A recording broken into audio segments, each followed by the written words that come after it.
بسم اللہ الرحمن الرحیم۔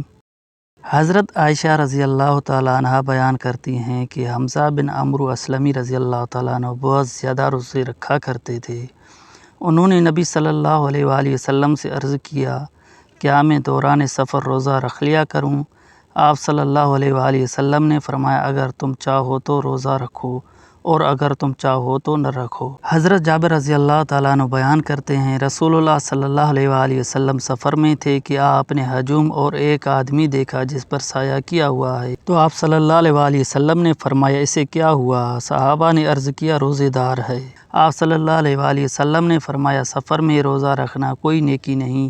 انس رضی اللہ تعالیٰ عنہ بیان کرتے ہیں، ہم نبی صلی اللہ علیہ وآلہ وسلم کے ساتھ شریک سفر تھے، ہم میں سے کچھ روزے سے تھے اور کچھ نے روزہ نہیں رکھا ہوا تھا۔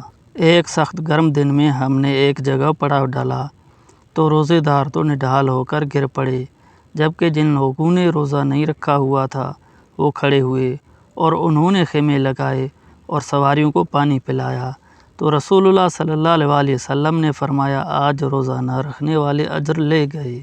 حضرت ابن عباس رضی اللہ تعالیٰ عنہ بیان کرتے ہیں، رسول اللہ صلی اللہ علیہ وآلہ وسلم مدینہ سے مکہ کے لیے روانہ ہوئے تو آپ نے روزہ رکھا، حتیٰ کہ آپ مقام اسفان پر پہنچے تو آپ نے پانی منگایا اور اسے ہاتھ سے بلند کیا تاکہ لوگ اسے دیکھ لیں، بس آپ نے روزہ افطار کر لیا حتیٰ کہ آپ مکہ پہنچ گئے۔